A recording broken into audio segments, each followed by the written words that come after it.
Shit 90 Shows Taught Me. Shit 90 Shows Taught Me was not filmed before a live studio audience.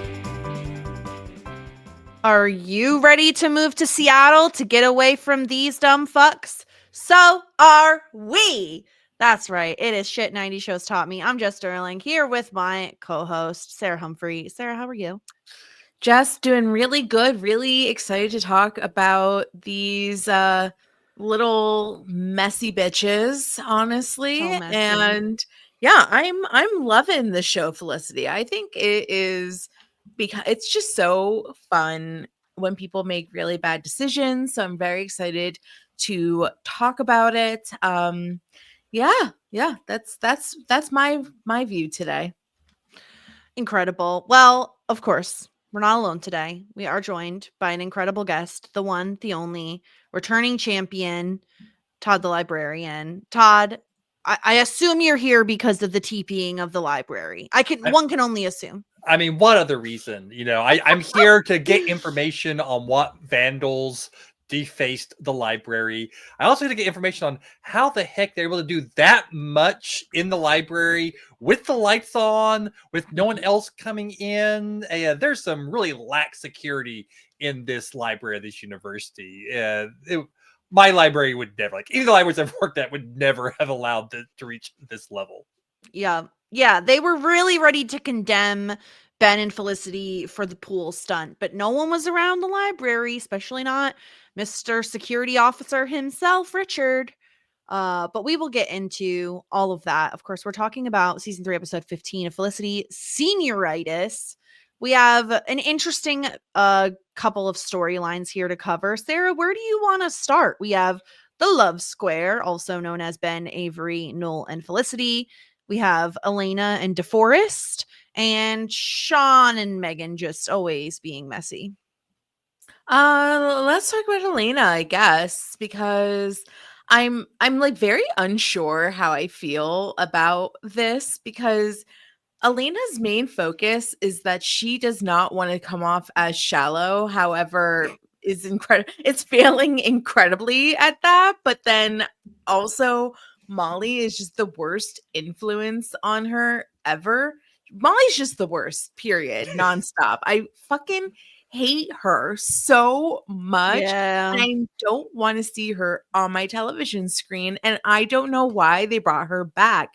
Todd, why is Molly here? I do not know. Although I do think it's rich calling Molly the worst whenever we have Avery right there. Oh no, Avery's my queen. Do not disparage her. Do not say anything bad about my manipulative goddess.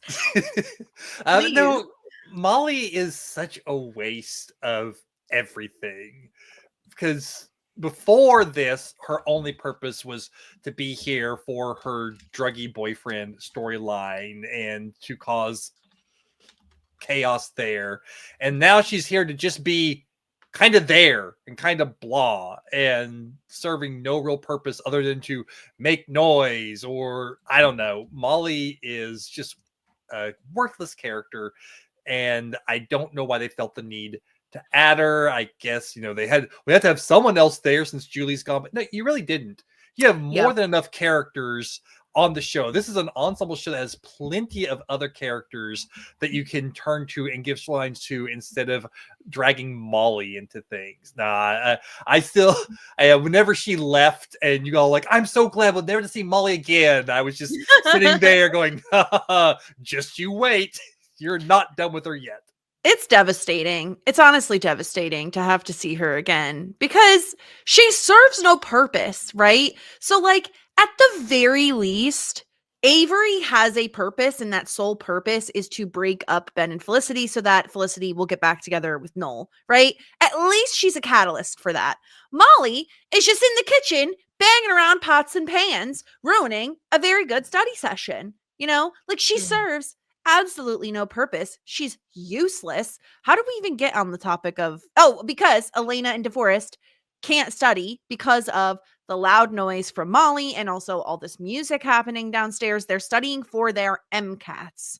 And I've never heard of this as a thing that students did But again, I didn't live on campus. Todd, does this seem normal to you to like get a hotel room just to study for the night so that it's quiet?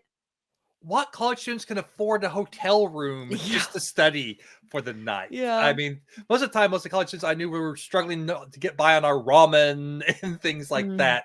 So this feels like quite an expense. Of course, they're going to be doctors, so maybe it's worth the money. But no, I never knew anyone who rented a hotel room to study for any sort of tests. Apparently, it's a done thing there, but in my experience, not even remotely. Well, these people are like New York City's elite, right? Like they go to NYU. So a lot of people from NYU are richies. I mean, like Baron Trump goes to NYU. So I don't think like I was questioning that. And in fact, I actually was like, oh, maybe like that's a pretty good idea because it seems as though it's just very chaotic. Like the student housing building, it's just like very loud. So my thing is that like very nice of DeForest to invite Elena to the study in the hotel room. But like how did Elena not see that coming? Like if you're inviting me to your, it's like let me invite you to my king bed, one bed study like hotel room. Like how did she not think that this was in a way going to end up where it ended up? Yeah, I think that's the thing, right? Because in my opinion, before she got her eye patches off, they were very flirty. So I feel like it shouldn't be shocking for the flirting to continue once you don't have eye patches on anymore. And I think the problem is that Elena is acting in a shallow way, right? Like her opinion on DeForest does change after she sees him. And it feels like, Sarah, you had your Nostradamus moment and you pretty much called exactly what was going to be happening, which is Elena is going to friend zone DeForest because of the way he looks. Now, what I wasn't necessarily expecting and was happy to see, Todd, was after we get the whole moment of him leaning in for the kiss, she is like leaning back away from it. He leaves. He says, keep the hotel room. It's fine.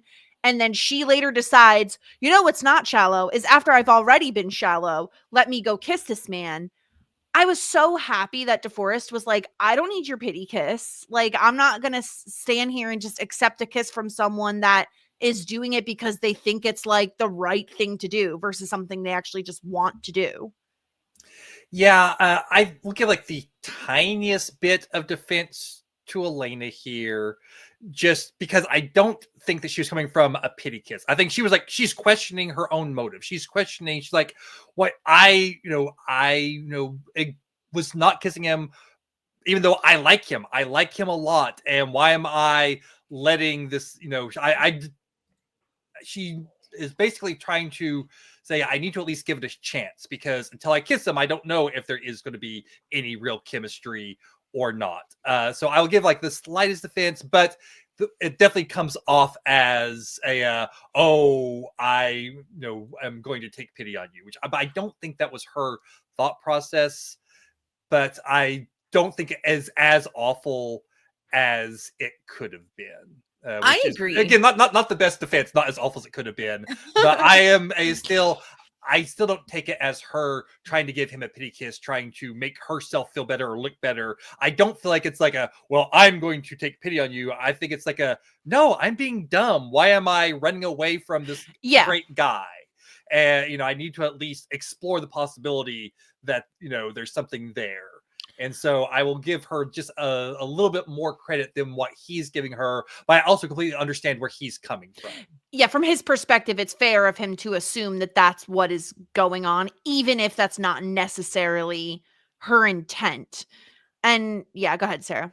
Yeah, no, I just agree with both of you. Like, I really don't think it ended up being a pity kiss. Like, I think that she was checking her own, like, motivations, and I think that like she was like, I do like him, and like maybe he's not typically what I would go after, but I like him, and I do like him saying like, look, I think that I think that he was right in being like, I don't want you to do this because, or to kiss me just because you feel bad.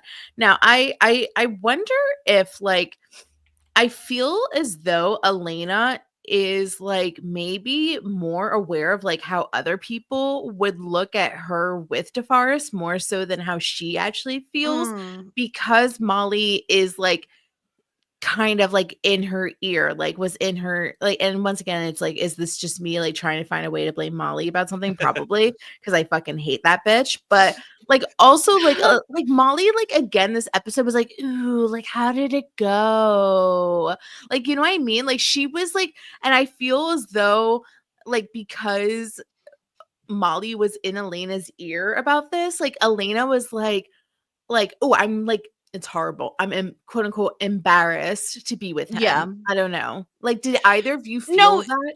I could see what you mean about like the societal, like the outside looking in on this couple. I guess I didn't really feel that way because I just didn't see evidence of it. Like we never really saw them in like a public situation where there was some sort of romantic thing happening and Elena looking uncomfortable. We just didn't get that. So it's possible. I viewed it as more local, if you will, like just Mhm. Elena herself. But I did appreciate DeForest standing up for himself in that way because I don't think that's not how the story would always go. And the thing that really like, I guess one of the reasons I was coming down pretty hard on Elena is I also feel like the kiss that she gives to Forrest is such a nothing kiss. Like it's a Oh, yeah. peck. Their lips barely touch. So in terms of like giving it a shot, seeing if there's chemistry, you're not getting any chemistry out of like a chicken peck. Come on now, you know? Yeah. Go ahead, Sarah. No, I was just saying, yeah. Yeah. That was my insightful. I'm a professional So insightful, podcaster. Sarah, please. My gosh. Professional podcaster. You're making us look bad with all these insights. Yeah. So I think where Elena really went wrong, other than just like because I agree that kiss was like a nothing kiss. Yeah. I won't say it's like the worst kiss I've ever seen on TV, but it's pretty bad. I think where she went wrong was in not just coming to him going, hey, I hated the way that went down, and like actually explaining her thought processes and not just going, hey, I show up and try to kiss him, but try to explain, hey, I've been thinking about it, and I have been shallow, and I don't know. And she does a little bit of that, but not nearly enough before she goes in for the kiss. And I think if maybe they'd had a conversation and tried to approach it that way, but she just went in for that kiss way too quickly after showing up at his door. And so of course he's going to think, oh, this is a pity kiss. This is her feeling, ashamed of backing away. And she's just experimenting with me. All of these thinking, because she didn't give him any good reason not to think that. And really, she should have just had like a mature adult conversation with him. But also in the grand scheme of things, what it all boils down to is like, yeah, I know like the thought of fat shaming is like the big thing here. But if you're not attracted to somebody, you're not attracted to them very as fair. well. And she doesn't owe anything. If he's attracted to her and she's not attracted to him, even if they like each other on a personal level, like she doesn't really owe anything to him, which he was like very much like on board. Like he went to kiss her, she said no. He's like, oh, I'm embarrassed, and he was like, to his credit, didn't make a big deal about it. I mean, like he left the hotel room, but he was like trying to give her space, trying to give her grace and everything.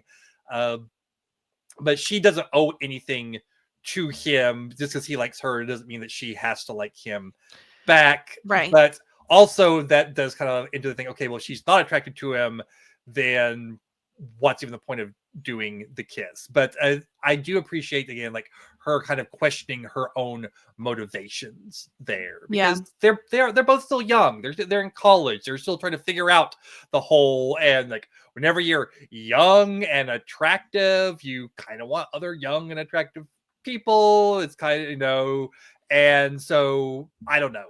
It's one of those things that is a minefield, because there's so much wrapped up. As someone who is myself a overweight and has been very overweight at one point in my life, I completely get like DeForest's point of view and understand all of that. But it's just really a fraught topic in a lot of ways, I guess. It's tough. And I think I don't know. I feel like I approach it maybe the way I have approached romantic relationships in the past. I feel like that isn't necessarily always the norm. I usually tend to go about it in the way of I get to know somebody first and then the attraction comes as a result of like that back and forth.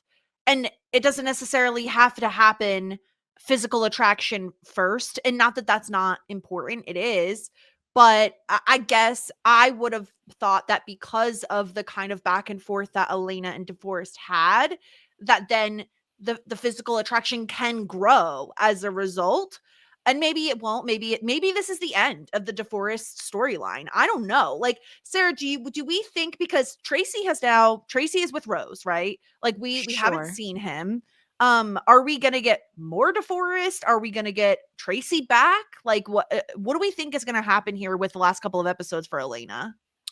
I could see. I mean, did you feel like it was like final, like the DeForest and Elena thing? Because I could see another episode or so. Obviously, I don't think that he's for the long haul. I think that maybe we'll find somebody new for Elena next season, or maybe Elena. I mean, I don't know where Elena's storyline is exactly going to go. It's never been like super riveting, her storylines for me, but Yeah. I don't think that we're going to get Tracy nor DeForest in season 4. I think that it'll be like the end for both of them. And I think that like it made sense if we had like a little Keenan 3-episode arc. Like, you know, I don't know exactly, Todd, like was this like prime all that time for him at this point in time? I'm trying to remember because like I feel like this is at the end. The end of all that was like earlier 90s, I thought. Really? I mean, I watched a lot of all that. Like, and it was on for 10 seasons, I guess. So it went from 94 to 2005. Now we're in the aughts now for Felicity. So it's towards the end of all that. What year was Good Burger in the night? That was definitely in the 90s. Good Burger. And then he went on to SNL soon after. So this is post Kenan and Kel, which was ended in 2000. Which he started SNL in 2003. Oh, that okay. Wow. Okay. So he's been. I mean, he's been a working actor, improver. Yeah. Yeah. So, like, I mean, I don't know. Like, if you asked me in my household, I think, like, for like a millennial, like Kenan is a household name. Oh, but, sure.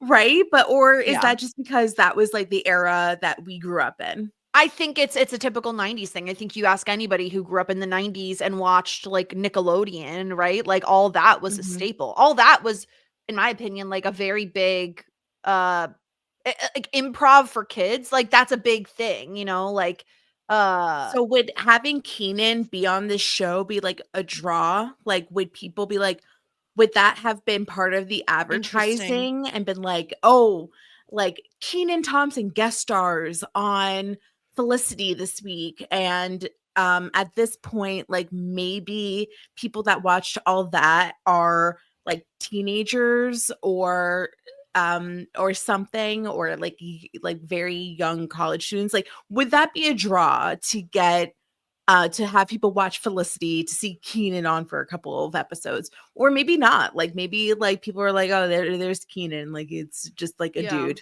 I don't know.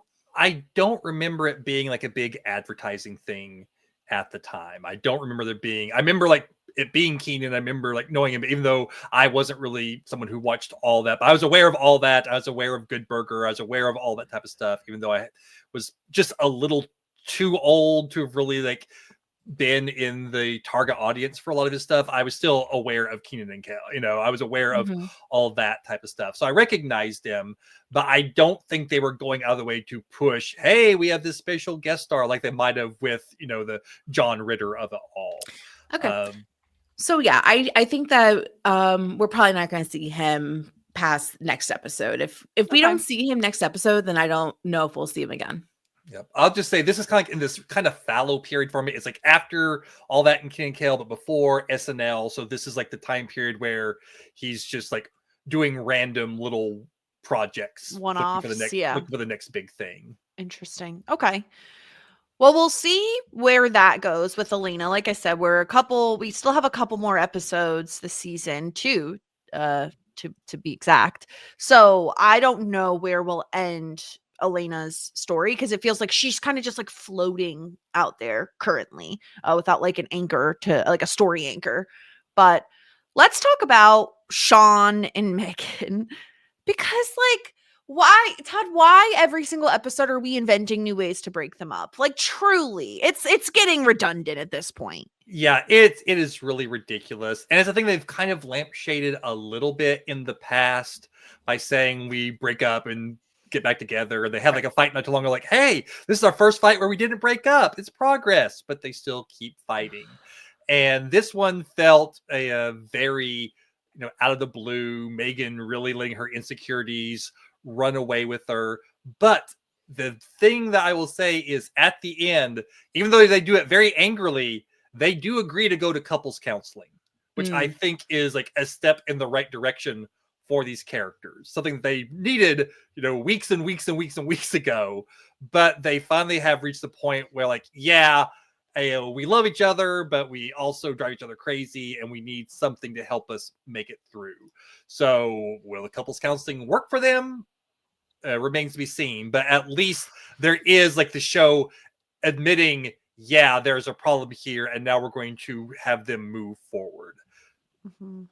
This one was so weird to me because like I feel as though like typically I take Meghan's side in a lot of these arguments, but I feel like she was being so ridiculous in all of this. And essentially, what happens is like Sean comes home, is very excited because he's decided with his rabbi that he's going to have a bar mitzvah. Right. And he like, first of all, he like comes home and he's like, I have a surprise. I'm so excited. And she's like, why don't you have a surprise for me? I thought you were going to get me a bag. Like, and so she was pissy about that. And then like, he's like, I'm going to have my rabbi come over and I'm going to make we're going to do dinner. And she was like, okay. And obviously, like, he's very excited. And the rabbi comes over, and she was expecting it to be like some old geezer, but it was like a young hot girl. And then she's all out of sorts about it. And I just like feel like maybe like she was surprised it was a woman, or because like he didn't say like, oh, she's coming over. Like he didn't use like pronouns. So then she was surprised it was like a woman, and like a relatively good looking woman. But I thought she was acting absolutely fucking ridiculous like throughout this whole dinner, and like was incredibly disrespectful. And I was just like, what the fuck is wrong with you, Meghan? Like, get a freaking life. It's like they literally were just talking about the most like standard Jewish shit in the world. Like, I'm going to talk about brisket, and I'm going to talk about like a like Jewish like fun song. And then she's like, oh, you guys like should just get together. Rah, rah, rah. It's like, are you fucking kidding me? She was insane this episode, Meghan was. It makes no sense. Like, especially because I feel like we've done this storyline before. Not necessarily the jealousy thing, although it was, but maybe the opposite way. But it's like, the thing that gets me is that we've been here where, ever since Sean has really embraced Judaism, Meghan has been a little bit like, she's been supportive kind of, but also like, and Sean tried to break up with her when he was like, I want to embrace Judaism. And then she said, no, we can make it work. So they're making it work. And then last episode, we had the whole thing where he doesn't like the seance, which is like the Wiccan side, right? And her argument this episode is, well, it'll never work. I'm Wicca, you're Jewish. It can't work. And like, that's so not true. Like, these two things don't have to be they don't conflicted have to with each other. They don't have to be, but I think it depends on like I've talked about before, like I'm in an interfaith like relationship. However, like you need somebody that's a little bit less opinionated or like a little less stubborn. Like these are two people that are like very like I don't sit here and like critique Adam's Christianity and I'm open-minded to hear it. Like it might not be like my particular beliefs, but like we're not at each other's throats. So I do think like a relationship with two different faiths can totally work, but probably not when like the two people are uber opinionated. What do you think, Todd? Yeah, I think the interfaith relationship is always a difficult thing depending on what the faiths are and how devout somebody is, because you're going to have a lot of Christians who wouldn't be fine with an interfaith relationship because they are going to want to convert their spouse to Christianity.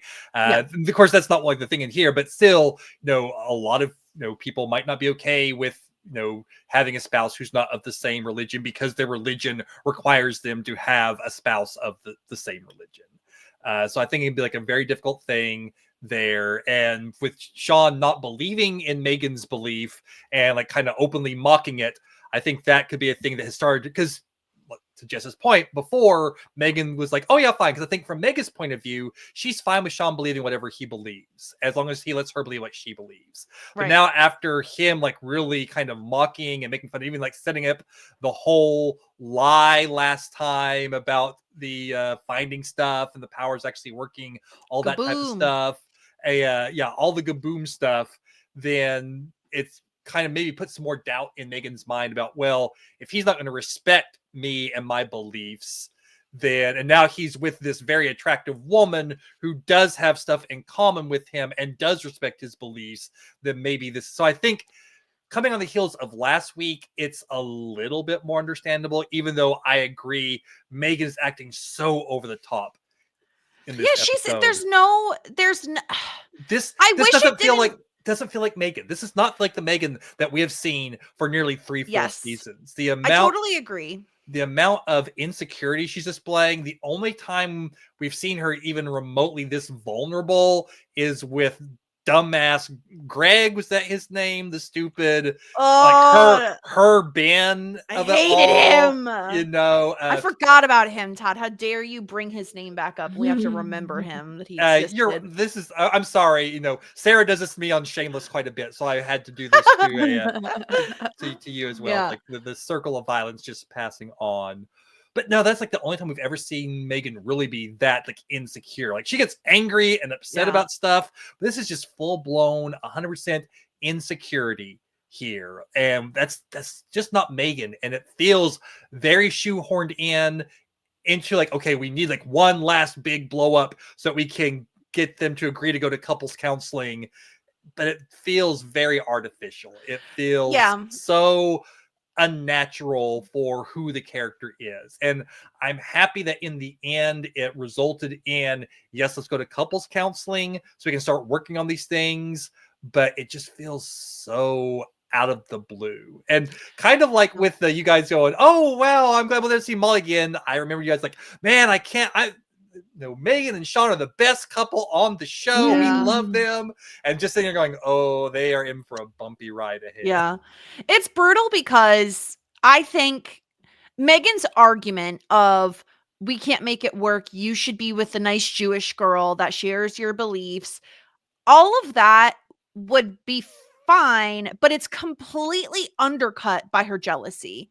And I think that like totally it overshadows any other argument she would have about why they shouldn't be together is the fact that she gets so jealous over this rabbi that like obviously, like, Sean came to you. He was excited to tell you about the bar mitzvah. He wants you to be at the dinner. Like, that, he wouldn't have invited you to the dinner if it was some sort of like romantic ulterior motive sort of situation. So it just really, I think you're right, Todd. Like, I don't think we've seen this insecurity from Meghan before. And it's not necessarily a bad thing to have like a character show some insecurities when they haven't previously.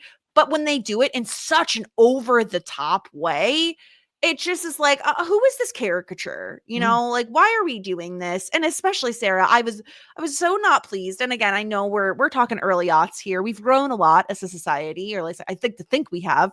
Meghan being like, ugh, counseling when she's literally going to school for it is horrible. Yeah, that was really comical. The fact that she was disparaging couples counseling. I mean, like, I wonder if it's because like they're dating and they're not like a married couple and they've been together for less than a year. Like, I can see somebody's argument of like, oh, like, we are not at the point of where we should, like, we're not an established enough couple to consider going to couples counseling.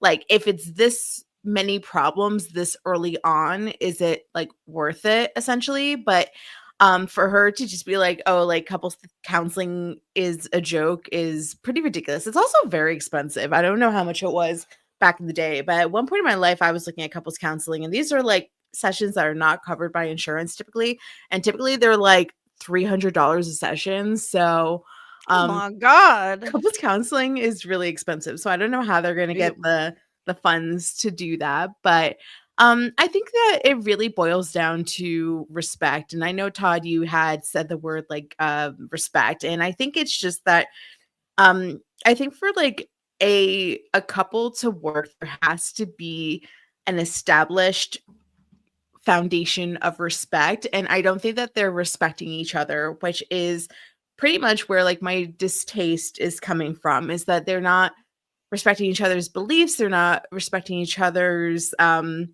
like passions, and it is getting pretty frustrating. But we'll see. I mean, like, maybe they'll actually go to couples therapy, they'll make it work. It'll be interesting to see that that storyline go down that path. I assume that we're going to probably see, like, in a season finale, Sean's bar mitzvah, which will be exciting to witness. He was talking about how he wants to have a theme. I had a bat mitzvah in 2001, so this was very much a theme. Like, you had to have a theme when I was getting bat mitzvahed. So I'm curious what his theme is going to be. He seems like Hollywood was a very, or like movies was a big theme. Oh, that would make sense. The documentary of it all. I can see that being his theme. Yeah, definitely something like that. And each like table will be like named after a Academy Award winning film that was very of the times, to have like a theme like Hollywood. Had either of you been to like a bar or bat mitzvah? I have not. No. Yeah. So wasn't grew up in a Jewish very, community. very Christian community. Yeah. Not. I have had very few Jewish friends until like recently. So very fair. Of where I grew up. Very, very fair. Yeah. I mean, like, I also like I always talk about this, but like I was like as a blonde haired, blue eyed girl, I was like literally a minority in my school. I was like one of like 3 Jewish kids in my grade. So and the only bar bat mitzvahs that I went to were like either family friends or like other people in Hebrew school. So the only reason why I wanted to go to Hebrew school was literally to meet other kids that had like my faith, which is like kind of funny. And then like it was like, oh wait, like this place sucks. And then I kept trying to quit. But then like my parents wouldn't let me quit, and I like really didn't want to have a bat mitzvah because essentially it's like you have to learn this biblical portion in a different language. I was horrible. I'm at all languages, especially Hebrew. So essentially it was just like memorizing Hebrew that I didn't understand and then reciting it back. So good luck to Sean. I hope that he has a good Haftorah portion, and I hope he gets a lot of money, which I did get a lot of savings bonds, which paid for the rest of my college education Oh, when my nice. parents' funds had run out. And that is why I don't have student debt. So peace, love, and bat mitzvahs. So what was your theme? My theme was Harry Potter, which I just want to say is so it was so ahead of the time. Because it was like 2001. So like I don't even think like I forget. Like I think like by that time, like the third movie had come out or something. I don't know. I maybe so it was definitely like I like felt like very ahead of the times was my bat mitzvah, which could have been like I mean, honestly, like a bit of like a mix between Sean and Meghan. A little, a little Witchiness, magic, a yeah. little Yeah. Jewishness. Mhm. Yeah. So we'll see what Sean's bar mitzvah. I can't wait. can I be. hope we get to see his bar mitzvah. I'd be sad if we didn't, especially after all the build up of like him, really wanting to explore his faith more. Like we focused a lot on it this season, so then to not get the bar mitzvah would feel really crappy. So hopefully we do. But let's talk about the love square because we get in Messy Beach. I was here for this. Like I'm gonna go through. We'll talk chronologically because it's a lot of like he said, she said, like little whispers. This couple talks. Avery first, because she's a crazy stalker lady, just comes on over to the apartment where Noel and Ben are both living. Let's not forget that is important. And she's just like, oh, Noel's not returning my calls, so I thought I'd just show up because that's who I am. That's Avery. And this is so on purpose, Todd. Everything she does is calculated. Where she's like, something happened. Well, not Noel. While Ben and I were in Northampton, something happened. Very vague. Something happened. Yeah, my favorite part of it is she prefaces it by going, I'm just confused, stealing Ben's horrible excuse. I'm just confused before she strategically deploys incriminating information to the guy that she knows is going to let it spill. This is so purposeful. This is not, I'm confused. This is like this is her manipulative queen in action. Like I cannot stand Avery. I loathe Avery, but I will give her props for her skills at she's a messy bench. Yes, she knows what to say and who to say it to, which is probably the more important piece, right, Sarah? It is no like question that she specifically goes to Noel with the intent to drop this little seedling and watch it grow. Like this is her move. She's such a genius. Yeah, it was pretty impressive.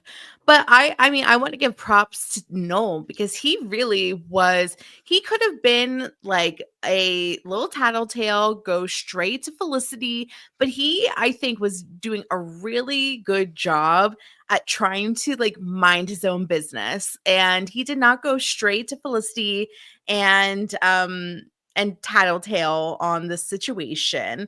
But it was definitely simmering. And I think like it was definitely boiling over because he was keeping the secret and he was starting to get on Ben's nerves and vice versa. So the secret between them, even though he didn't go directly to Felicity, it was definitely becoming obvious that there was some resentment between the boys. I don't really know. I guess like Ben's issue with Noel at this time was that like he's spending a lot of time with his girlfriend. I think that's like the real and potentially crux. Is taking her away to Seattle for the summer. I guess is the problem that Ben has with Noel. And also he's probably reacting to how much of like a little bitch boy Noel is being to him. But right, so in the morning, right, the strife between them is Noel is like, oh, hey, Felicity, can you come like look at this thing for our comic but or he whatever? just like walks into the room and they're like naked. Like that was and he crazy. like walks in. He's also very demanding. He's very short, and this Ben does not like this. But the reason Noel, so there's in my opinion, Noel is in the right to be annoyed with Ben because he knows about what Ben and Avery did in Northampton. And I think then Ben is just being like, well, if you're going to be a little asshole to me, then I'm going to be an asshole to you. I feel like it's kind of the back and forth. But Todd, you know what I'm bringing up next, because it is the thing that has made it. And this is not a joke. This one thing Ben does was the hardest moment in my Team Ben career. Okay. Like it is something I cannot defend. I will not try. We got to talk about the bagel. We got to talk about the bagel. Yeah, I am Team Noel on the bagel situation. This is psychotic behavior. Let's run through exactly what happened. Noel takes the last bagel, and keep in mind, people, this is a New York City bagel, okay? This ain't your mother's bagel. This is a New York City bagel, okay? I put periods between every single one of those words. You don't just take another person's bagel. So he toasts this bagel. He toasts the bagel. He puts it on a plate. Then he gets worked up about the Felicity thing, right? The whole comic thing.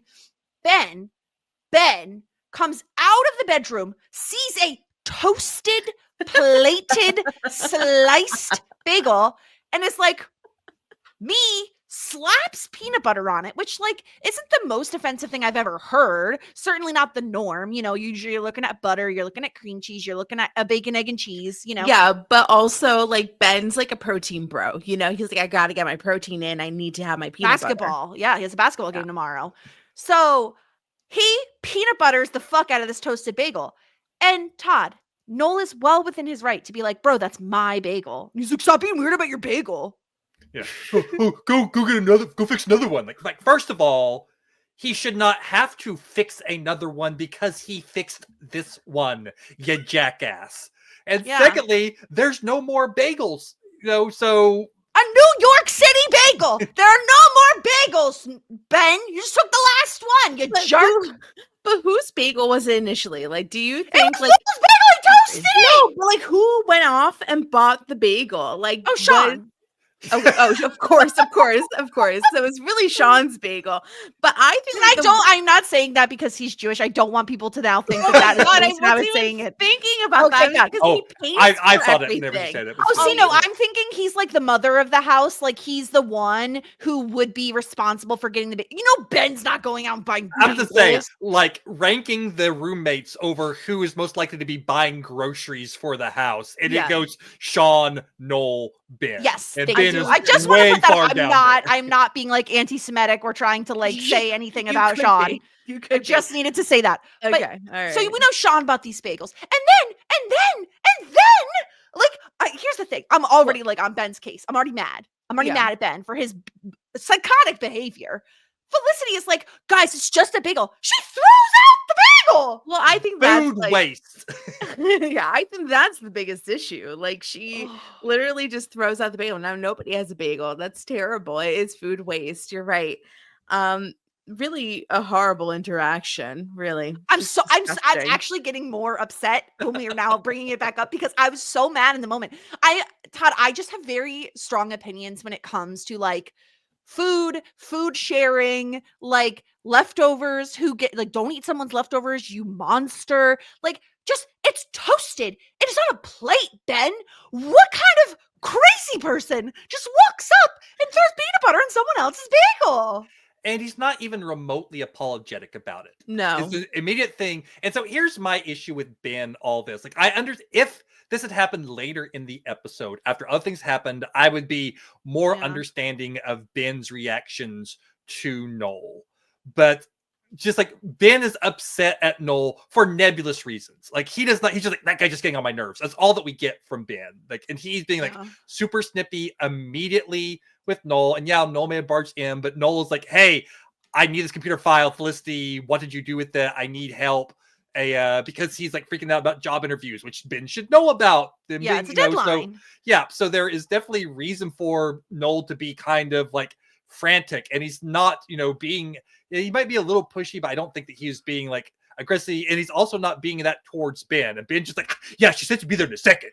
And just like, dude, Felicity, first of all, can defend herself. You don't need to be, a pissy towards Noel whenever Felicity is like already, can take care of herself. But then for him to go out and grab like the most passive aggressive move on the face of the planet, because I mean, come on, how do you look at a toasted sliced bagel sitting on a plate and not know that someone else has done that? This is just a big fuck you from Ben to Noel. Oh, someone left out this bagel for me. Gotta put some peanut butter on it. Yeah. So it's either passive aggressive or the most entitled man on the face of the planet. And I would believe either one from Ben at this point in time. Worst. And so whenever Noel freaks out on him, maybe Noel is a little over the top, not from Jess's point of view, maybe from my point of view, but not from Jess's point of view. Hey, I don't have quite as strong, but still, if I had gotten out one of my favorite foods and someone else had just grabbed it and started eating it without asking or anything like that, I would probably be pretty upset. Yeah. And Noel and Ben's stuff going, oh man, no, I wasn't even thinking. I'm sorry. Here, let me grab the other one and I'll fix it for you or whatever. Like, well, just fix another one. Like, no. There are none left. Here's the thing. I also think I'm extra upset because I don't live in New York City, and so I don't have easy access to New York City bagels. Literally this morning, I left downstate New York, and on our way home, where did we stop? Pick up a dozen bagels because you're there. Where? Gino's near Brenna's house. Oh, got it. Got it. Okay. I don't know this place, but she said, this is where we get our bagels. And I said, that's all I need to hear. But yeah, I mean, they do have easy access to bagels. But Ben, that's not your fucking bagel, man. Like, I was so mad at him. And then Felicity, she throws it away, which is whatever. But then I do love, Sarah, the comment from her of, I don't know what's going on between you two guys, but it's really annoying. I mean, yeah, it is really annoying. Agreed. It is totally really annoying. That is correct. So it's just the beginning of the beef between these two guys. And the rest of the episode is Felicity spending a whole lot of time with Noel and Avery spending a whole lot of time with Ben. I think that I don't know which direction you want to go in. Yeah, so the next scene we have is Felicity asking Noel what is going on between him and Ben. And Noel is trying. I do believe he is attempting to not say anything. Yes. But his fucking face is saying everything. Well, it's not his fault. I know. I'm not blaming his face. I'm just saying he is not great at not having everything display on his face. So she obviously knows something is going on. And then we have Todd. I'm so interested to hear your perspective on this. The Ben getting a phone call from Avery's roommate and she's in the process of leaving. Back in the day, we had voicemail machines. Wow. What is it even called? Answering machine. Thank you. An answering machine. And he picks up and the roommate is like, she's in the hospital. She took a ton of pills. Ben goes to the hospital and this fucking bitch is just like, it's all your fault. So if you would have answered her calls, she wouldn't have done this. Ma'am. Yeah. My notes on that, because the exact notes, I just think if you'd returned her phone calls, she probably wouldn't be here. My note is F off. Yeah. F off. You do not get to blame Ben in this situation right now, that he has made it very clear that he has a girlfriend, does not want to be with Avery. He owes Avery nothing here. And it's not like she was calling and even not even like she was threatening Ben, if you don't call me back, I'm going to do something drastic. It's not even like if she'd been doing that and he hadn't at least reached out to her roommates to go, hey, I'm worried about Avery. I can't talk, something. But it's just her being, Ben, why aren't you talking to me? Ben, that she is just or even leaving messages, just calling but no, this is not on Ben. What Avery does in this moment is not on Ben. And for this roommate to blame it on him is the biggest, shittiest move that you could do at this point. I feel like it's just no, your friend needs help. You don't need to blame Ben for this. You need to look into why your friend felt the need to over medicate herself and work on helping her work through her issues. Don't be blaming some random guy that she is obsessing over, because you are pointing your energy in the exact wrong direction. You need to get your friend help, not yell at this guy who is just trying to live his life. What do you think? Like, what do you think that Avery's like intentions were in these moments? Like, do you think that she was actually trying to hurt herself? Do you think that she was trying to get Ben's attention? Like, I know it's going to be like a little tricky because like I don't think any of us want to say out loud or admit that like we have feelings that Avery did this on purpose to get Ben's attention. But it's hard to not at least like have that thought flash through your mind. If I'm reading this like generously, I would say Avery went through a very traumatic experience at the party, getting shot, almost dying. She made what she feels is an extremely intimate, close connection with somebody in that moment. And it seems to me like that moment drastically changed her, right? It is before getting shot and after getting shot is now how she like segments her life. And I think as a result, she saw Ben and she wanted him. And she is privileged enough to have never really have experienced not getting what she wants. And I think that as a result, it's been very difficult for her to handle. And maybe she thought like, I just need to numb the pain a little bit. I need to make it go away. That's my generous read. I honestly don't know, because I think, Todd, what we've seen from Avery has always felt like there are motives, there are ulterior motives, like there is manipulation, and there is like, premeditation in a lot of what she does. So it's really hard to want to give her the benefit of the doubt.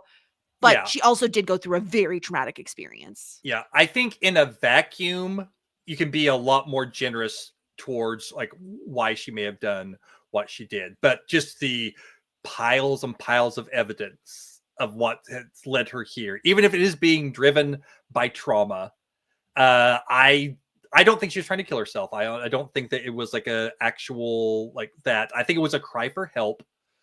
But I think it was a cry for help specifically to Ben. I think it was like, I'm in trouble, I'm flailing, this will, bring me like the attention that I need. But I think she was specifically wanting the attention from Ben, because otherwise her roommate wouldn't be attacking Ben. I feel like the narrative that Avery is giving is like, oh, but I just, with Ben not returning my phone calls, I just need something to, numb the, it is so difficult not to think that this is someone being manipulative and doing it specifically for him. And you said, like, especially, I think at the time it's written, that was the intention. Today we are much more aware of mental health issues and much more aware of not trying to spin that narrative. But I think in 2001, that was what the writers were trying to say. I think the writers were, especially just everything she does, even after this, like after Ben has already been like, hey, we can't really, this makes Felicity uncomfortable, and she still is freaking showing up. I think everything here is that she has just fixated and imprinted on Ben in a very unhealthy way, and she's just not going to let go of that fixation until she receives some sort of mental help. And she even like, she says like, oh yeah, they want to keep me for observation, but I told them no. And she is like doing everything she can, like, we'll get to it some more, but Ben's like saying you should look for help. It's like, oh, I tried that, but it didn't really work for me. And she is doing everything she can to be in denial that she needs help. All that she wants is Ben, and she's going to do anything and everything in her power to get Ben. Oh boy. Especially when we see later, right? Like we'll get to it, but like I feel like the guilt, the reason Ben is allowing her to go so far is because of the guilt that he now feels. But first, let's talk about Noel and Felicity. Noel ends up getting the Seattle job, and he is so excited. He's so thrilled. He wants to do something crazy. He wants to commemorate the occasion. He wants to TP the library. And pretty much immediately, pretty much immediately, Sarah, I was like, Felicity just got in trouble. Yeah. She just got in trouble for the pool stuff, and now she's gonna go TP the library. It seems like she just does not care. Now, I think that like what would have been funny, because like Richard, who has this new job of like safety patrol officer or whatever, like he gave them the idea of TPing the library. I thought when I first saw them doing it, I thought that they were just stacking toilet paper rolls, which I think is clever, because it's like you are TPing the library, like you're causing a mess, or like, but you're not like making like an uber headache mess, just like stacking like hundreds of rolls of toilet paper. I think that would have been funny and like a little less offensive, but yeah, it seems. Where did they find all that toilet paper? That was so much toilet paper. And how did they sneak it all in? I have so many logistical questions here. My biggest bad idea. My biggest issue with all of this, even outside, like one issue is like, Felicity was like, yeah, I just got in trouble with the pool, and those like, oh, it's fine. Like, no, you should, like, she's on probation. She's on like academic probation because of this stuff. As long as she doesn't do anything else to get in trouble, she'll be fine. But this could get her in trouble. Now, there's no alcohol involved, which was like the pool thing was really breaking and entering with alcohol, could have drowned, so this is a much more minor offense than that. But still, once you're on probation, any other thing is going to cause you problems. So that's one issue. But the biggest issue is their whole thing like, oh, it would drive Richard crazy, wouldn't it? Ma'am and sir, Richard is not the one who's going to have to clean up this mess. Richard is like the co-student body president who has like borrowed a security guard uniform because he's trying to keep pranks from happening because of being student body president. He's not the janitor. He's not the library staff.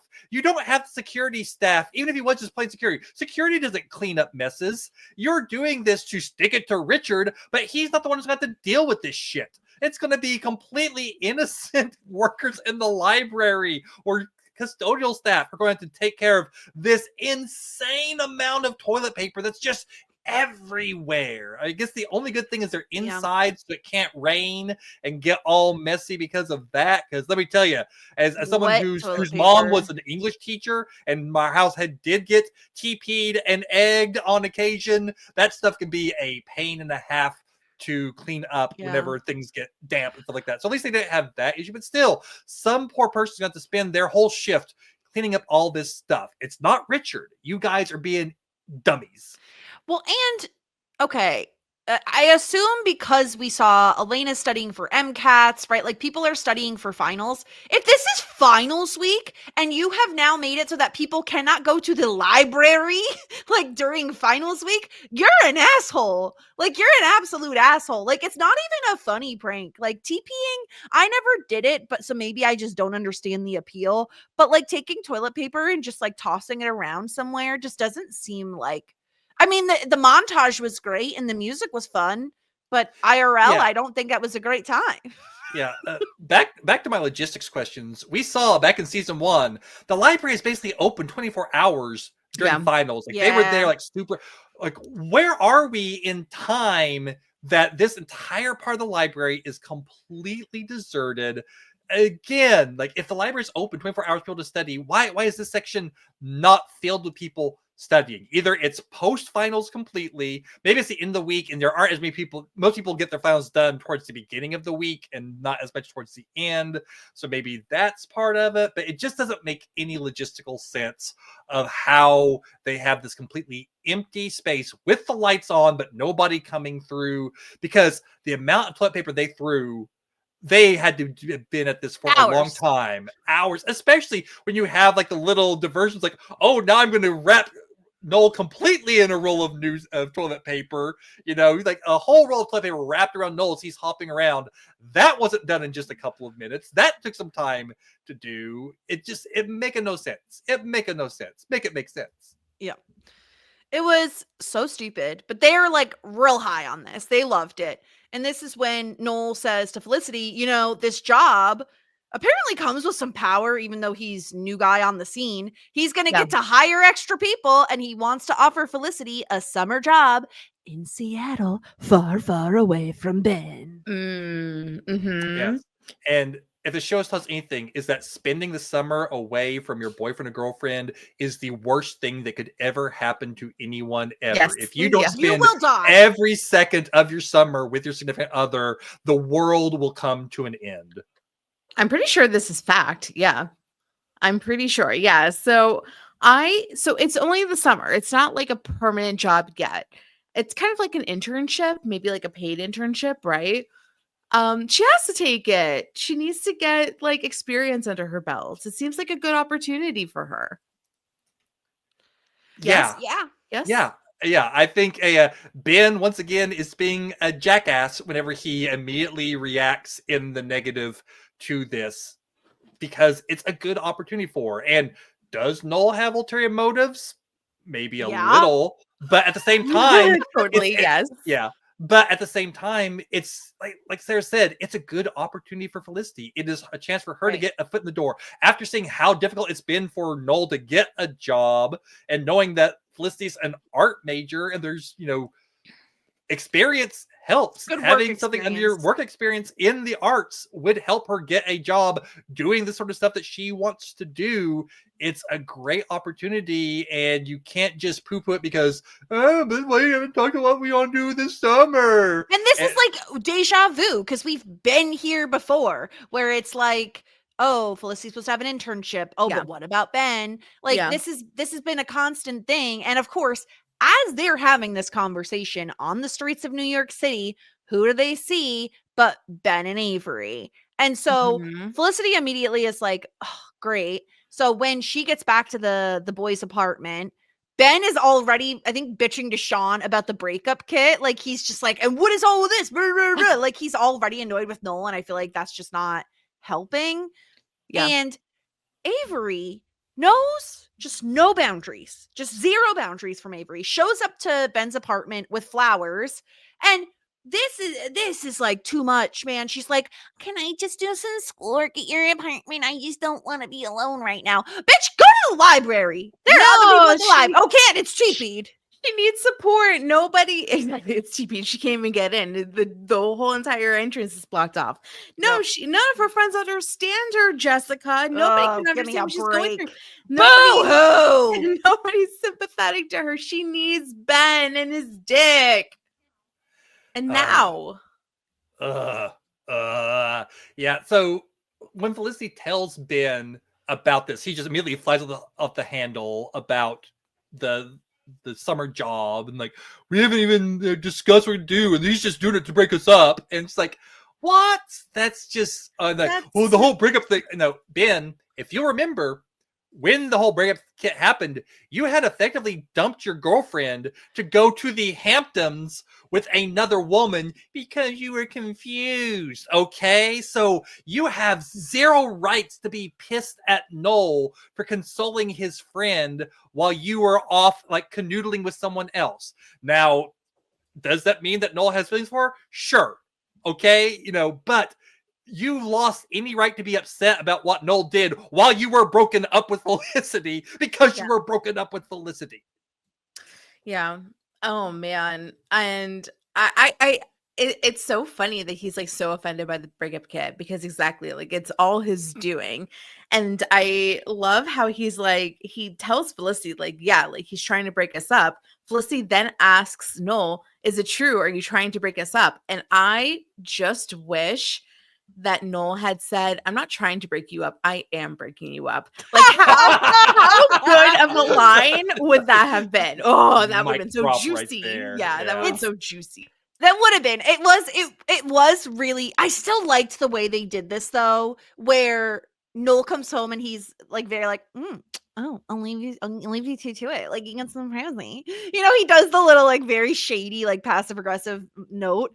And then of course Noel and Ben are having it out, and Noel straight up, and he's not, again, in my opinion, I'll give Noel the benefit of the doubt and say he didn't know Felicity had entered the apartment. And he says like, because you're slept with Avery, and of course Felicity hears this, and it's like, how what? Like, how what now? Which is not true. It's not true. It's what Ben had, again, Noel assumed that it would happen because Avery said to him, something happened. So something Noel, did happen. Yeah, again, yes. Avery, Noel is once again, just, is a genius. and then Avery nopes the fuck out, which I thought was hilarious.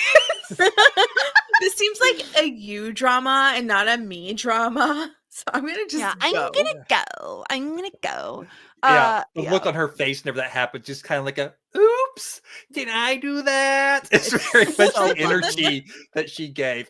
So during the first, like Ben blowing up about the job offers, their Felicity turns around and is like, so we saw you with Avery, to give him a chance to explain. And so he explains, and she's understanding. Right. Oh, she's but very understanding. But she also is very much like, but I want you to know like how awful that made me feel, right? You know, this whole thing, like every time I turn around, she's there. And so Felicity is communicating to Ben, every time I turn around, it's like you're with Avery, and it makes me feel bad, and it makes me question what's going on. So she is communicating to him, Avery is starting to impact our relationship. Then whenever Ben goes in to yell at Noel because Noel did like, okay, I'll leave you guys alone. What's that supposed to mean? And he's like, and Noel says something about Avery getting in between Ben and Felicity, and Ben's like, the only thing getting between me and Felicity is you. I'm like, again, F off, Ben. You know for a fact that the Avery thing is getting between you and Felicity. Felicity has, explicitly stated this to you, not 24 hours before.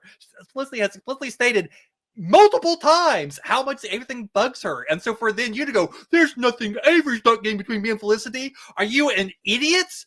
Do you have zero memory at what's going on? Are you just so pissed at Noel that you can't even think straight? I don't know.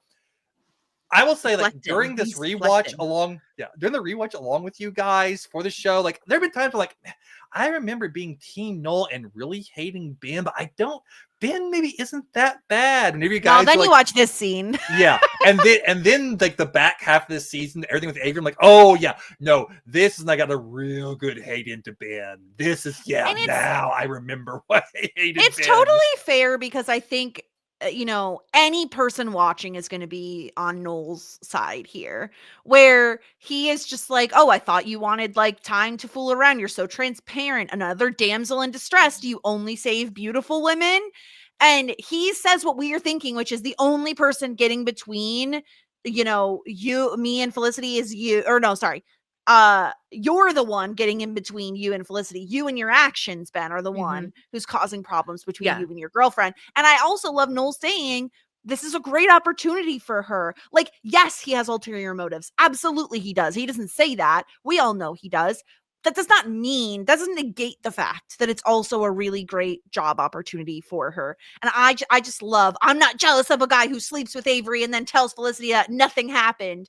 There's Felicity. What? And then he says, oh, nothing happened. And then, of course, Noel, I loved this from Noel because it was so messy. She said something happened. Point the finger. Yep. Yeah. And he's like, all right, you caught me. I guess something happened only because I got caught. Well, we kissed. One kiss. Then you fucking lied, my guy. Then you fucking lied. That's true. That is true. Nothing ain't kissing. The lips aren't coming anywhere near each other when there's nothing happening. It's not sex, though. Yeah. No, but it's still something. If I found out, if God forbid, if someone was like, something happened with your husband and someone else, and he comes home and says nothing happened, and then I find out that he kissed somebody, that's a big old fucking something. I know we're married, it's different, but it's still a relationship. You can't just kiss somebody. There are boundaries. Yeah, and what Noel thought happened was a lot bigger than what had actually happened, but that was completely by Avery's design. Yeah. So I don't blame Noel for jumping to the wrong conclusion. I wish he had pressed harder before he started making these accusations, but still, it's very much Avery doing everything she can to make this situation unstable. Because again, she shows up at his apartment after knowing that there are problems, but Felicity not happy about all this stuff, and asking to spend the night, asking to stay there is just again, the man has a girlfriend. The man has a girlfriend who is not okay with you spending a lot of time. And Ben, the other thing is Ben keeps like throwing it all back on Felicity because Felicity is trying to explain why the Avery stuff makes you feel uncomfortable. It's like, well, you spend a lot of time with Noel. Like, it is not even remotely the same thing. You know, that's is, where I get most annoyed is that he tries to turn it on Felicity, which in my opinion just makes you even more like guilty. Like he's like, but Noel made you a breakup kit. Well, you were fucking broken up. Like he was trying to be, yes, he had ulterior motives, but he's trying to be a nice friend. And it's like, why are you bringing this up now that has nothing to do with Avery? We are talking about the problem at hand, which is Avery and you, not Noel. It is so delicious to be Team Noel. Currently, we still have another season. We do still have another season. Yeah, currently Team Ben is God, the bagel. I can't. Everything else fails in comparison. Bagel was the most offensive part. Was the bagel? The bagel was the most not offensive everything part. else. Not everything else that he does. Because it's just like serial killer behavior. And then on top of that, he's whispering, Jess. He's whispering about the bagel as well. It's a pattern of disrespect, is what it is. It's a pattern of disrespect. And like, you don't understand what it's like to want anything. a bagel. Yeah, I love an everything bagel. Peanut butter is too much. Belongs on bagels, Jessica. And I the thing that I really liked is how much on Felicity's side I got to be also, because she's acting so completely rationally and like she's right about everything she's saying. She's like, those are two different situations. I would be going for a job. This woman is obviously obsessed with you. Like, yeah. And Todd,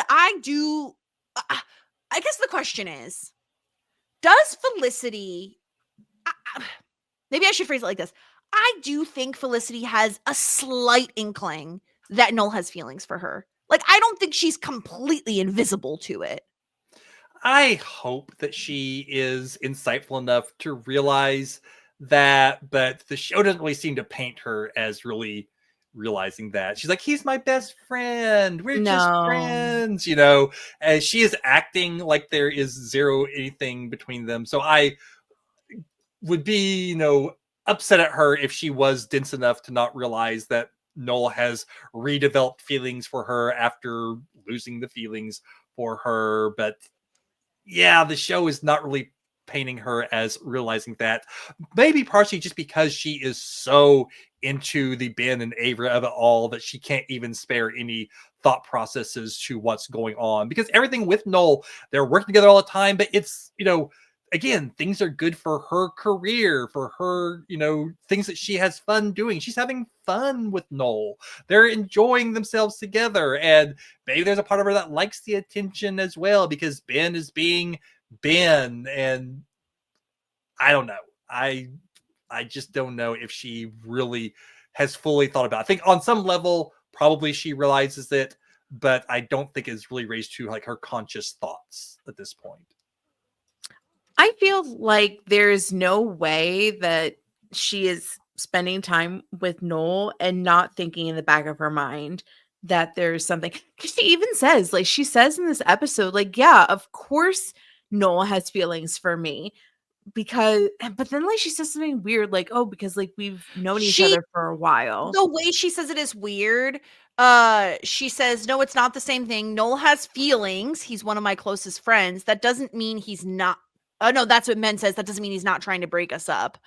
I think she's trying to say, like, he cares about me, but he doesn't have in love feelings. No, like, he's clearly in love. Like, let's talk about the last episode. I mean, the last scene or with the two of them, because baby, they're back at the library and they're talking and like, is this when, like what's the conversation? Because like they lead to a kiss, but how did the kiss happen? So they're talking about like Felicity asks him like, "Oh, are you trying to break us up?" That's what Ben thinks, and he says, she says, "That's not what you're doing about the whole Seattle thing, right?"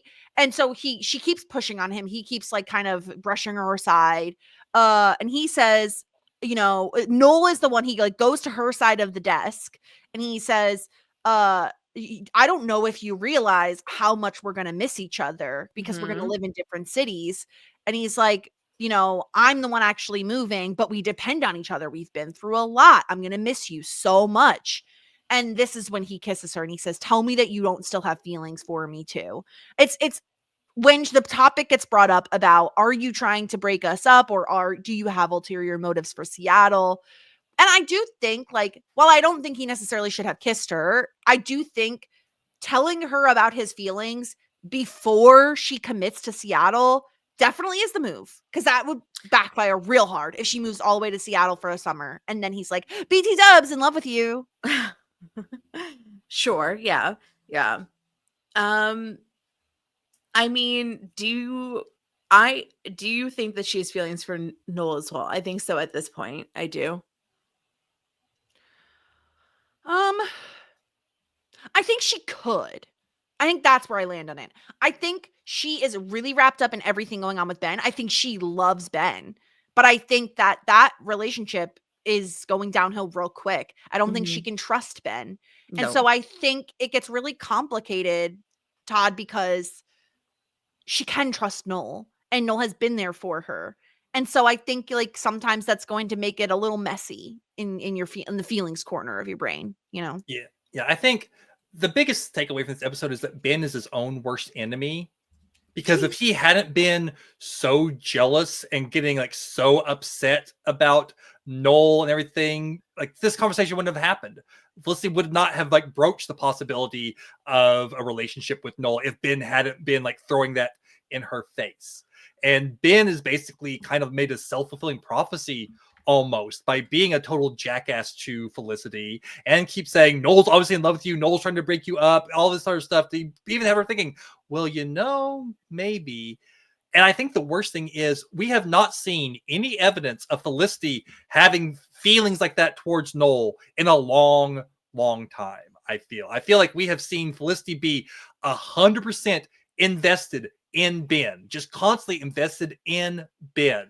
And if Ben hadn't done the Avery stuff and hadn't blown up about the Noel stuff, then he would have nothing to worry about. But because of all that stuff, he has created an opening for Felicity, who has been like obsessed with Ben since high school and is finally getting to live her fantasy life with him. If he hadn't done all this other crap, she wouldn't even be in any sort of mindset to receive Noel as a potential suitor. So it's really Ben just shooting himself in the foot, because I think she might deep down still have some thoughts of, well, what could have been with Noel if I hadn't, slept with art guy Eli or whatever, or gone, with him instead of with Ben. That's, but overall, she's not tried to get with Noel in forever. She's been slowly on, I want you, Ben. I want to be with you, Ben. And any sort of Noel thing is just buried. Too much stuff between them. She sees him as a friend, and that's it at this point in time. Except now he's kissed her, and Ben's being a douchebag. So, is that going to change her thought process? Yeah. What a flip flopper. I know, like, the whole point of this is that, like, they're in a love triangle, and that's like who they ultimately end up with. I think, like, at this point, like, maybe we're in a path of like Felicity in season 4, at the end of season 4, when the series ends, she chooses herself instead of a guy. Like, wouldn't that be nice and refreshing? I would love that. I would love that for her. Yeah. Going for a Crazy Ex-Girlfriend style ending. Yeah, like I've seen that fantastic. Show. I've seen that show. Oh, okay. The only other little hanging thread we have here that I want to know, Sarah, your opinions on, will anything happen with Richard finding out it was Noel and Felicity who TP'd the library? I mean, like, that is such a gosh, because like I don't know. It reminds me of like how many times Richard broke the rules freshman year, and like how he like hated when Noel came around and was like, you have to do this, that, and the other thing. But now he has like a source of like authority, and I don't know, like I think like he's in like an awkward position to, tell on his friends. Like, I don't know, like I think if I was in this position and I saw that my friends were responsible, like, I don't think I would like tell on them. Like I think it'd be like, oh no, the tapes are deleted. They got spray painted over. I don't know what happened. Like, I don't know. Like it really depends on like is like their like anybody like is the dean angry about it getting TP'd? Is he getting pressure from other people to discover who they are so they get punished? I think it's possible, but I don't know. Like, I think it was just up to Richard. I don't think that he would get them in trouble. Mm-hmm. Well, we'll see. We'll have to wait until next episode to find that out. But are we ready to get into some feedback? Because we do have some feedback about this episode. The only other thing I wanted to touch on before we do that is like the very opening of the episode as Sean is running Noel through like a fake interview. And he asked the question, give me a situation which you failed and how you handled that. And Noel just being indignant that no one would ever ask that question. People will ask that question. That is definitely a question that people are going to ask Noel. And maybe not worded that bluntly. Ours is usually along the lines of, tell us about a time that a project something you didn't work the way you'd expected. How did you recover? You know, that type of thing. But I definitely have seen like, you know, something failed and how you handled that. That is definitely an interview question that you should be prepared. It might not get asked, but it could get asked. It's definitely a thing that is in our, like, you know, roster of questions that we ask on interviews at my place of employment. So you better be prepared for some sort of question about some time that you fucked up and how you dealt with the fuck up. Okay. Because if you don't have that ready, you're trying to get up on the fly, it could be disastrous for you in the interview. So just like some, you know, as someone who has like interviewed tons and tons of people over the years at my job, just some advice out there for you. That's some good advice. Jess, do you have any advice on Biore strips? No. I mean, I've used pimple patches. I've used nasal strips once upon a time. My biggest advice is like, if you're gonna rip your skin off your face by accident, probably best not to then put a Band-Aid on it, because that's also an adhesive that's gonna fucking hurt when you rip it off. Like, I don't know. Also, just I don't know. Whatever. Do you have advice about this, Sarah? No, I love Biore strips is my only thought. Oh, okay. Well, I'm happy they work for you. Okay, let's dive into some feedback here. We do have a voicemail to play from Temmie, so let's hear what he has to say. Hi, ladies. Okay, Todd says I'm here. I say no offense. Todd says none taken. After all, Todd's first episode on Community has scenes in the library / study room. Jess, from last episode, would you rather travel to Germany or Ireland? Mein Lieblingswörter ist Zusammenspiel. I hope that means my favorite word is teamwork. I know you have keepsakes from previous trips, so do you have any keepsakes that still mean something to you, or have you been to Germany or Ireland already? And then Sarah, to expand on last week's question of the person who's there for you the most, it can be anybody past or present. Adam, of course, is one of the candidates. He rescued you from the metaphorical Lord Farquaad's castle. And I'm using the Shrek example because it dovetails with some of the weight issues that come to mind in the DeForest storyline. And then Todd, which purse brand comes to mind and which computer manufacturer do you prefer? So let's pick it up straight from the beginning of this episode where Ben is saying, yeah, she said she'll be right there in a second, in the first scene after the theme. Felicity, I'm so sorry, guys. I know I just woke up and I have smiled, which is actually too cute for life. But I'm getting up now. Cuteness turned down. Serious face on. Oh my god. Noel, fuck you, Ben. Don't fucking talk to me like that, Ben. I know what you did last summer. I mean, last weekend with Avery. Ben, good.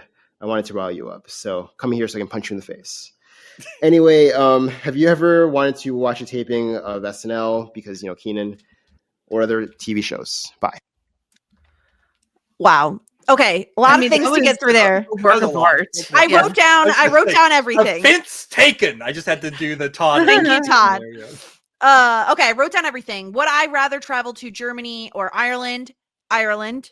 I have not been to either, but Ireland is higher up on my wish list there. And keepsakes from previous trips. Generally speaking, if I visit somewhere, I am either going to buy an ornament, a magnet, or both. Because cheap, easy to find, and when sentimentality wise, like when you're decorating your Christmas tree, it's kind of nice to and usually we'll write the year that we traveled there on the bottom. So it's kind of nice to see your collection build up from the years. Sarah, we have you can pick someone past or present that is important to you, and it can be Adam if you so wish for it to be. Because he is the Shrek that has saved you from Lord Farquaad. Is that, if I am to understand Temmie's message correctly? I just love it so much. Both because that means your ex was Lord Farquaad, which is hysterical, and also because that makes Adam Shrek, and it's also funny. I'm so red. And if you check the video podcast, you can see for yourself. She should be green if she's gonna be part of the Shrek universe. But I mean, of course, Adam is everything to me, and he, the thing about Adam is that he very much opened my eyes about how much I'm worth, but he did it in the way he's such he's kind of like Avery. He's kind of like a manipulative genius where he was doing the work, but made me think that I was the one that was doing the work. He also had this 13-step plan on how we ended up together. He is a manipulative genius in a way, but he is definitely the most important person to me. I think that he's somebody that I trust and rely on. And I think trust is the number one thing. I think communication is really important too. And I'm able to open up to him in a way that I've never opened up to anybody before. And that was also before we were in a relationship too. I just found myself gravitating towards him and feeling comfortable with him. And he also makes me laugh more than anybody else. So obviously he's a no-brainer answer. Who else is very important to me? I mean, I think a lot about you, Jess, as well, because you are a gateway to number one, me living one of my dreams. I always wanted to be a podcaster. Number two, if it wasn't for you bullying me to go into the PSR Discord, then I wouldn't have met my husband. Give myself a little pat on the back. And yeah, you are probably besides Adam, the most recent pivotal person in my life. I was the gateway drug. Because I also got you to play D&D, which also kind of got you hanging out with Adam more as well. Yeah. So, I mean, absolutely. I'm really just the best, is what I'm hearing. If you say so, yes. Yeah.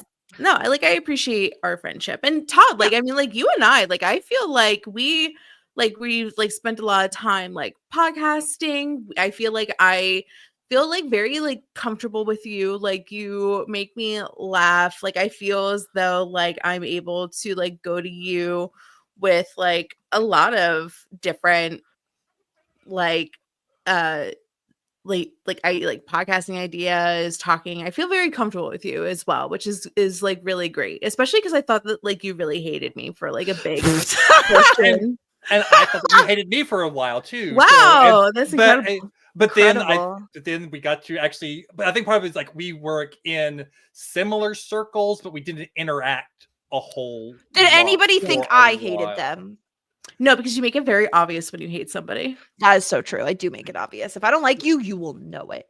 Yeah, I think I don't think I thought that I hated you. I think I thought that you didn't like me, which is like a different thing initially, but that's also because I am very insecure and very in my head. And that went away very soon. But like just like early days of getting to know you, only through like voice channels during Among Us games. I was like I was like primed to think that everyone thought that I was an idiot and that type of stuff. But no, yeah. Once I began to realize, oh no, Jess does not hold back, then I didn't worry about that. I do want to say real quick that earlier today I recorded an episode of Tuning In with Adam about Gravity Falls, and I wish that we'd recorded this one first, because knowing that he had a 13-point plan, and then him saying that Dipper from Gravity Falls was his favorite character, and Dipper is someone who has like 20-point plans to like woo the girl that he has some on. That's so interesting. Yeah, wow. I really wish that I'd known that before that podcast, so I could have brought that up. We could have had that discussion. Incredible. Yeah, that is so interesting. Yeah, I mean, like, I guess he took some inspiration. I guess so. Temmie's other question. I feel like I heard this correctly. Todd, which purse brand comes to mind, and which computer manufacturer do you prefer? I don't know if the purse was. Did he ask purse? That's what I heard. I was like, okay. Well, there you go. Yeah, I don't know. Is Louis Vuitton? Is that like they do purses? That's a purse. So, that's what comes to mind.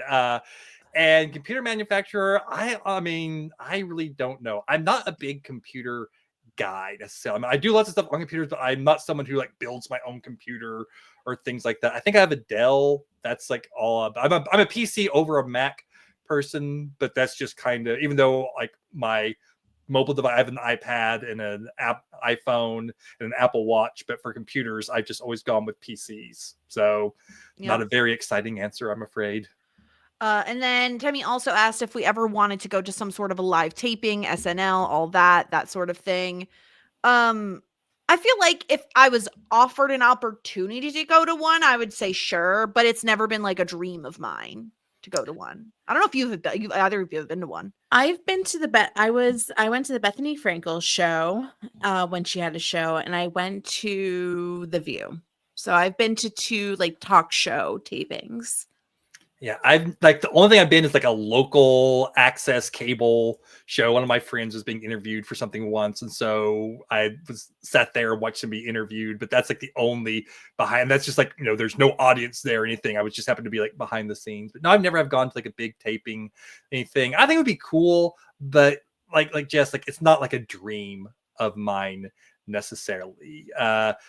I would only really be excited if I was like getting a tour afterwards. I got to meet people afterwards. I think that would be like the cooler thing, the thing that I would be like much more excited about. But otherwise, yeah, I think seeing how the sausage made can be kind of interesting, but it's not something that I am dying to do. Yeah. Okay. Let's hear what DBK has to say about this episode. What up, though, ladies? I was with you the whole episode, Noel. And then you had to go and kiss Felicity. Why, Noel? Why? Okay, so I was gonna say, like, Noel's not trying to break up Ben and Felicity. Like, I want to like die on that hill. I think of like Noel's never really tried to break up Ben and Felicity. I don't think. Like in the moment, I'm saying no. Like, and then my other question is before like the kiss, because the kiss at the end of this episode like ruins it all. But can you be there for someone if you like that person? Or is it always going to be ulterior motives? Because I think that's my argument. Question. But I don't know. You guys break it down for me. Anyways, if couples counseling was worth all, is the or like. We're at couples counseling. Was the juice worth the squeeze, or however the heck they say it? Mm-hmm. If that's why Sean and Meghan were fighting all the time, was to get them to couples counseling. And then what was up with that whack ass kiss Elena gave to Forrest? I mean, he deserves better than Elena's shallow ass, right? Anyways, till next week, ladies. Peace. Okay. Can you be there for someone if you have feelings for them without having ulterior motives? I think you can. I think it's difficult. I think that actually, like during the initial Ben Avery breakup stuff, I think that Noel actually did a good job of like giving Felicity advice that felt like not going, "Oh, you need to break up with him immediately." I think that during that whole escapade, he was like actually fairly good at supporting her without trying to break her and Ben up further. I think there have definitely been cases where Noel has been there for Felicity during fights with Ben where his ulterior motives haven't shown through.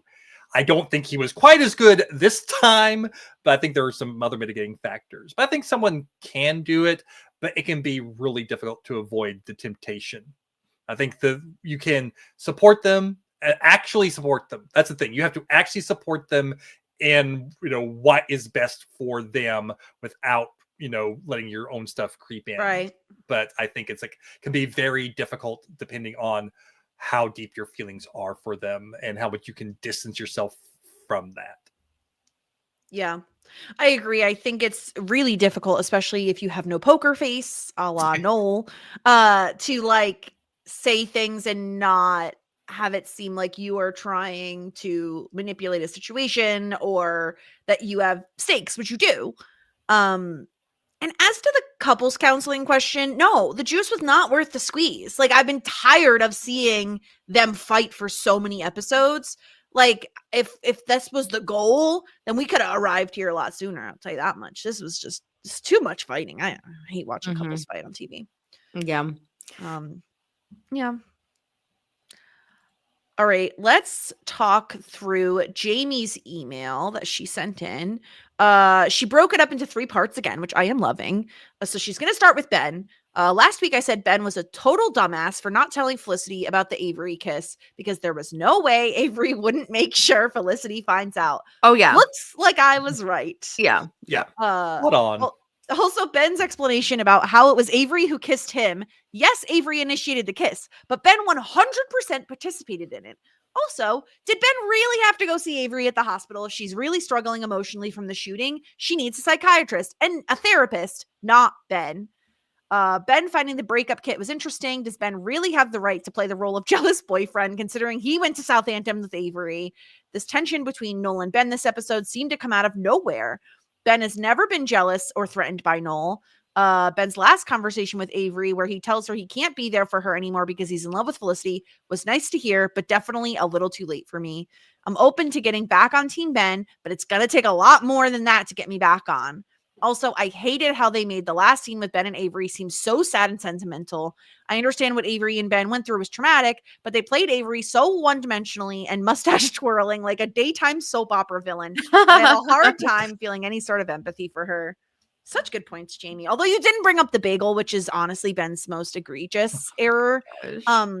But yeah, the music, right? The music they play over that Ben and Avery scene, it's so melodramatic in a way that didn't quite land for me. Just 2 star-crossed lovers that were never able to make it work. Yeah. Crazy kids. One thing Jamie said that kind of got me thinking is I kind of like felt this in the episode a little bit. But, Ben's hatred toward Noel felt like it came out of nowhere, and also a lot of the Meghan stuff came out of nowhere. And I'm wondering if some of this is the shortest season of the show. This season is like 5 episodes shorter than any other season of Felicity. And I don't know if they are suddenly trying to jam pack.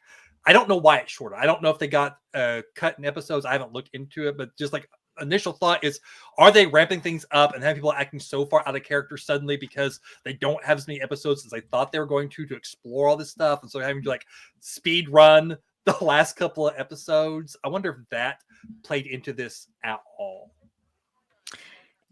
Yeah, like they don't have like enough time to really like develop it. So that's definitely that I could definitely see that to be why. I don't know. Like, I feel like maybe Ben's just like sick of Noel's shit. Really. Yeah, I think it's been building. I think they did a poor job of having it build over time, because then they reconciled a little bit. They like played some basketball, got out their aggression, and then very quickly it was like, boom, I hate him. It came out of the blue. We have seen no building of it at all. Yeah. If Ben had found the breakup kit first, yeah, I could understand it. But he didn't find the breakup kit till like halfway through the episode after he was already being pissy with Noel. So it's just very unearned. Yeah, definitely. Now I'll get into my thoughts on Noel. Noel confused me throughout the episode. First off, why did Noel let Avery into the apartment? And why does he just automatically believe her? Did Noel forget that Avery slept with him just as a way to get closer to Ben? Also, I think he did. Yeah, I forgot too. Yeah, he definitely forgot. Why didn't Noel immediately go to Felicity and tell her he wasn't being a very good friend to her in this episode? This is a fascinating perspective. If I was Felicity, I would have been pissed at Noel for not telling, especially considering the very humiliating way in which she found out. Also, was Felicity and Noel TPing the library supposed to be their version of Felicity and Ben breaking into the pool? If so, the pool break-in was 1,000,000 times better. I agree with that. I also think Noel made a mistake kissing Felicity. He's playing this all wrong, and he is 100% trying to break up Ben and Felicity. What do you think of that? I'm not sure I agree that he was being a bad friend by not telling Felicity. It was complicated, because if he really was trying to break them up, he would have run and told her immediately. If he's really trying to break them up, I think he was struggling with the idea of being a good friend. I think he wasn't sure what to do in this situation, because he's like, I have feelings for her, but this is going to hurt her, and it might seem like I'm trying to break them up, and that's not what I'm trying to do, even though I'm kind of trying to do it. I think it's like a really difficult situation. Maybe what he should have done is go talk to Ben to go, hey, Ben, Avery dropped this on me. I just want to give you a chance to explain yourself, because I don't feel comfortable keeping this from Felicity. I think that would have been a better way to navigate it. Maybe I agree he probably shouldn't have kissed Felicity at the end, but I don't know that him not telling Felicity immediately was him being a bad friend. Yeah, I think that like he was really trying to not be accused of trying to break up their relationship. Like, I think that he was like, maybe he thought that it would blow back on him, and then Felicity would be like, you're wrong. Like, I feel as though, like, I mean, I applauded him in the beginning of the episode, because I was just like, he's just like trying to stay in his lane. But yeah, like I mean, like, he probably should have shared, but also Ben should have been honest. So I don't know. I think, okay, I feel, maybe this isn't fair either, but I feel like it's a little bit of a different situation. Let's pretend I am Felicity's friend. I don't have romantic feelings for her, and I find out about the Ben Avery thing. I go to her and I tell her. I think when you also then include romantic feelings, it gets so much more complicated, because it's like, well, if I tell her I'm both the bearer of bad news and I look like I have ulterior motives, even if I really don't, even if I am just looking out for my friend, I think the romantic feelings is what complicates it and makes it so much harder to like figure out whether or not to say something. I think your best bet is getting Ben to fess up and basically being like, if you don't tell her, I will. Maybe that's the move, going to Ben and say, if you don't tell her, I will. But either way, I think you're in a sticky situation. All right, Jamie says, on to Felicity. My feelings about her this episode are pretty much in line with the way I felt about her last episode. She's being way too forgiving of Ben, and I wish she would hold him accountable more. I was proud of her, though, that she did not just forgive him for lying about the kiss. I hope she sticks to that and makes Ben really have to fight to get her back. I'm curious how you ladies saw the Noel and Felicity kiss, as my friend and I have different takes. Ooh, this is interesting. My friend says Felicity was kissing Noel back, but I didn't see it that way. Felicity looked stunned to me. When Noel started to move in for the kiss, she looked confused and was very slowly pulling away. And then when his lips met hers, she was just paused in disbelief. I'm curious to hear how you ladies saw the kiss. I just like cannot imagine a world where she didn't see it coming. But honestly, like it's interesting because like if you just take it at face value, like she was surprised by all of this. Like she was surprised that he saw his feelings. She was surprised that like there was a kiss. But like I think that if you just take it and watch it at face value, she wasn't expecting it. But I just like can't like she's not stupid. Like I can't imagine a world where she actually didn't have an idea that he had feelings for her. It's tough. I feel like if I was forced to pick a side, I think I'm on Jamie's side, that she looked a little bit taken aback. I don't think she really gave, I mean, she didn't shove him, but also they're friends. So I think Felicity would want to handle it a bit more delicately, even if her instinct is like, no, I don't want to, so I think I fall where Jamie falls, that she is confused and like, but not wanting to hurt Noel's feelings. I don't know, Todd, what do you think? I think that's probably where I land as well. I didn't pay that close attention to the kiss, so, and like trying to remember right now, but I didn't feel like she was shoving him off, but I didn't feel like she was like super passionate, grabbed by the back of the head and like going for it either. I think it was kind of like oh, this is unusual. This is unexpected. So yeah, I think that's kind of where I'm landing. Maybe she just like didn't think that he was going to act on it. Yeah, I think that might be it. Like, even if she knows that he has feelings for her, I don't know. She expected him to kiss her in that particular moment. Yeah. Also, Jamie did note one last thing before I sign off. I would love it if you did an AMA. Definitely some questions. All right. Was that a pity statement, Jamie? Because we're with DeForest. We don't want a pity request for an AMA. That's correct. Yeah. Hilarious. Well, thank you so much, Jamie, for sending in your feedback. If you want to send in feedback, go to shit90spod.com or shit90spod@gmail.com. That is the best way to get it to us. We do have one last thing to do before we sign off, and it is declare a winner of this episode. Todd, any strong feelings on who we should give a point to? Ooh, man, I feel like this is like a kind of a rough episode. Tis a rough one to do winners on, because like Ben is out of the running 1,000% for sure. I feel like Felicity might be out of the running just because she threw the bagel away. Because what nonsense, right? That's food waste. Come on. I think if Noel hadn't kissed Felicity at the end, he would be like in real strong contention. Exactly how I feel about it. Yeah. I'm just like thinking through like most of the characters in the episode, and I'm having a real hard time like thinking of one that I thought just had like an absolute banger of an episode with no drawbacks and faults. I think maybe Felicity, because even with the bagel of all, I think Felicity handled the Avery stuff so maturely. Like, she didn't jump to conclusions. She gave Ben. She even said, like, I'm sure there's a logical explanation and I want to hear you out, but I also want to let you know that it felt really bad to see that. And, I think that the way that she handled a lot of the Avery stuff in this episode, it shows a lot of maturity that we might not have gotten early season Felicity, who was like flying off the handle at the least little thing. So maybe Felicity is who I would lean to here. Yeah, I think I'm in agreement with you, because Ben isn't an option, obviously. Noel without the kiss maybe is an option, but with the kiss, I feel like falls off of the option list. Sean and Meghan, I mean, maybe Sean, but like even still, like, no, I'm tired of them. So who's left? We have Elena, absolutely not. We could give it to DeForest, but he's kind of like is he really going to be around all that much? Like, do we really want to give him the point? Sarah, what do you think? Where do you land here?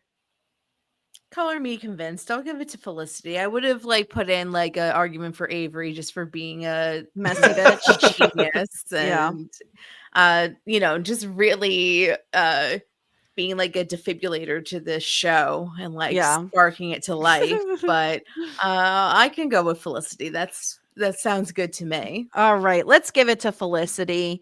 Next week, we're going to be coming back with season 3, episode 16, the penultimate episode of the season. The title. This is a fun one. It's Raining Men. Oh, it's Raining Men. Okay. Hallelujah. Are we going back to the club? We're going because we all fam in the club. Yes. And we're not going to be alone. We are going to be joined by the one, the only incredible Lindy. I'm so excited to talk to Lindy about this episode. So should be a doozy. Sounds like Felicity has some options because men are just falling over themselves to be attached to her. So that should be fun to chat about.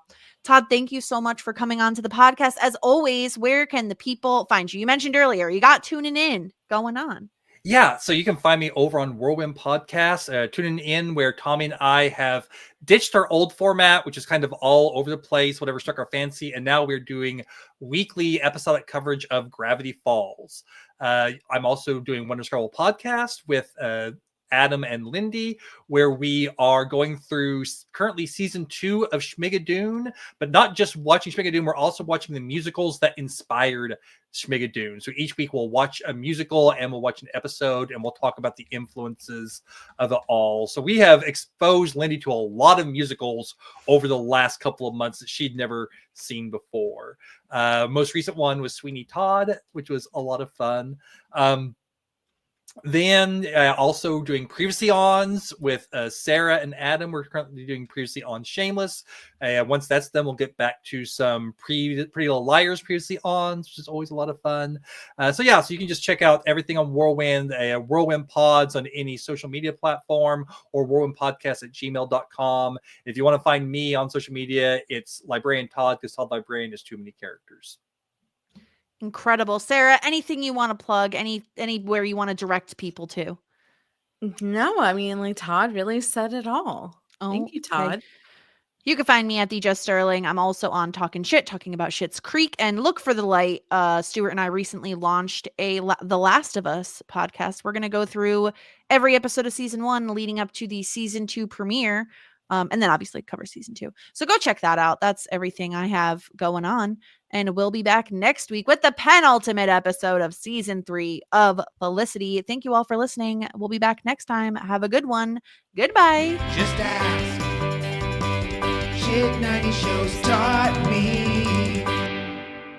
Shit 90 Shows Taught Me was not filmed before a live studio audience.